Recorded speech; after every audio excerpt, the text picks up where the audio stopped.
నమస్తే. ఈరోజు మనం చాలా ముఖ్యమైన విషయం గురించి మాట్లాడుకుందాం. అదే అధిక రక్తపోటు. దీన్ని ఇంగ్లీష్‌లో హైపర్ టెన్షన్ అంటారు. ఈ రోజుల్లో 10 మందిలో 7గురికి ఈ సమస్య ఉంటుంది. ఇది ఎందుకు వస్తుంది? మన శరీరంలో అసలు ఏం జరుగుతుంది? మనం తెలుసుకుందాం. ముఖ్యంగా 4 ప్రధాన కారణాలు లేదా మార్గాల ద్వారా మనకు బీపీ పెరుగుతుంది. 1. రక్తనాళాలు ఇరుగ్గా మారడం. ఉదాహరణకు పైపు. మన శరీరంలో రక్తం ప్రవహించే పైపులు అంటే రక్తనాళాలు ఉంటాయి కదా, అవి మామూలుగా సాఫీగా ఉండాలి. కానీ కొన్ని కారణాల వల్ల ఆ నాళాల లోపల ఇరుగ్గా అయిపోతాయి. ఉదాహరణకు చెప్పుకోవాలంటే కొవ్వు పేరుకుపోవడం, ఒత్తిడి, ఇలాంటి ఎన్నో ఉదాహరణలు చెప్పుకోవచ్చు. ఇప్పుడు ఊహించండి, ఒక తోట పైపును మీరు గట్టిగా నొక్కితే నీళ్ళు ఎంత వేగంగా ఒత్తిడితో వస్తాయి. సరిగ్గా మన శరీరంలో కూడా అదే జరుగుతుంది.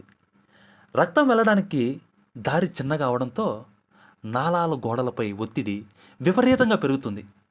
అదే బీపీ పెరగడానికి ప్రధాన కారణం. రెండవ ప్రధాన కారణం మనం రోజు తీసుకునే ఆహారంలో ఉప్పు శాతం. ఉప్పు విషయంలో మనం చాలా జాగ్రత్తగా ఉండాలి. అసలు ఉప్పు ఏం చేస్తుంది? మన శరీరంలో ఒక సహజమైన బ్యాలెన్స్ ఉంటుంది. మనం ఉప్పు తిన్నప్పుడు ఆ ఉప్పును బయటికి పంపించే బాధ్యత మూత్రపిండాలు అంటే కిడ్నీలపైన ఉంటుంది. కానీ ఇక్కడ సమస్య ఎక్కడి నుంచి వస్తుంది? మనం పరిమితికి మించి ఉప్పు తింటే కిడ్నీలు ఆ మొత్తం ఉప్పును ప్రాసెస్ చేసి బయటికి పంపలేవు. ఉప్పుకు ఒక లక్షణం ఉంది, అది నీటిని తన వైపు లాక్కుంటుంది. అంటే నీటిని పీల్చుకుంటుంది, ఎక్కువగా పట్టి ఉంచుతుంది. కిడ్నీలు ఉప్పును నిల్వ చేసినప్పుడు దాంతోపాటు నీటిని కూడా శరీరంలోనే నిల్వ చేస్తాయి. దీని ఫలితంగా ఏమవుతుందంటే మన రక్తనాళాల్లో ప్రవహించే రక్తం యొక్క మొత్తం పరిమాణం అంటే వాల్యూమ్ ఒక్కసారిగా పెరుగుతుంది. ఒక పెద్ద ట్యాంకులో నీళ్లు తక్కువగా ఉంటే మోటార్పై లోడ్ తక్కువగా ఉంటుంది. అదే ట్యాంకు నిండా నీరు ఉంటే మోటార్ ఆ నీటిని తోడడానికి ఎంత బలంగా పనిచేయాలి. సరిగ్గా మన గుండెకు కూడా అంతే. రక్తం పరిమాణం పెరగడం వల్ల గుండెకి ఎక్కువ ప్రెజర్ పడుతుంది.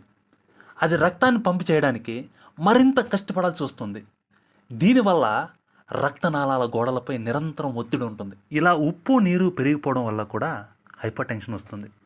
అందుకే డాక్టర్లు ఎప్పుడూ ఉప్పు తగ్గించండి అని చెబుతూ ఉంటారు.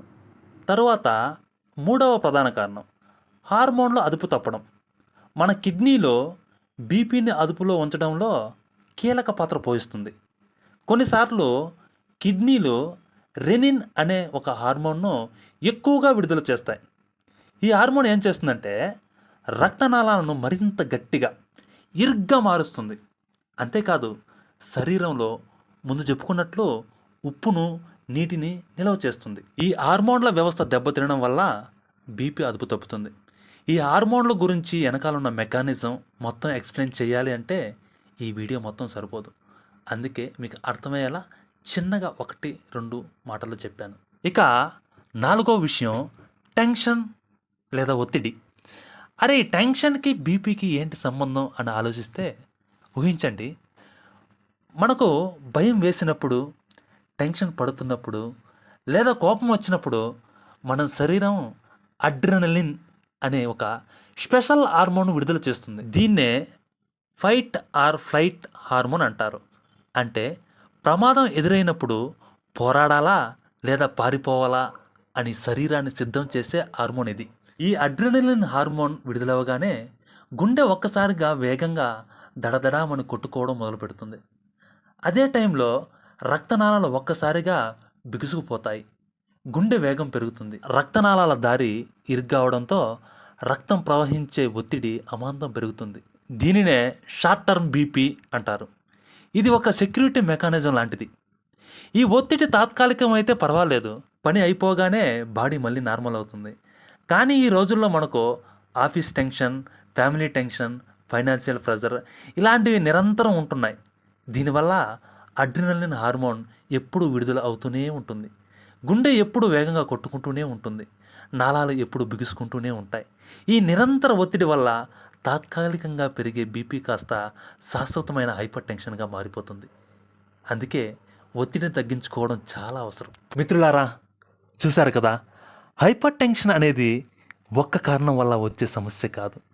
మనం చర్చించుకున్న ఈ 4 రక్తనాళాలు ఇరుగ్గా మారడం, శరీరంలో ఉప్పు నీరు పెరిగిపోవడం, రెనిన్ వంటి హార్మోన్ల వ్యవస్థ అదుపు తప్పడం మరియు నిరంతర మానసిక ఒత్తిడి, ఇవి ప్రధానమైన 4 కారణాలు. ఇంకా కారణాలు చాలా ఉన్నాయి. ఇవన్నీ కలిసి మన బీపీని పెంచుతాయి. వీటిలో చాలా సమస్యలకు మూలం మన జీవన శైలి, లైఫ్ స్టైల్ మరియు మన ఆహారపు అలవాట్లు. నా సలహా ఏంటంటే, మన ఆరోగ్యం మన చేతుల్లోనే ఉంది.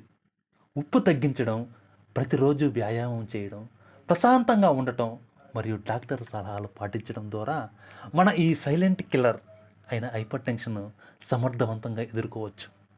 ఆరోగ్యంగా ఉండండి, సంతోషంగా ఉండండి. నేను మీ డిటిఎస్ సాయి కృష్ణ.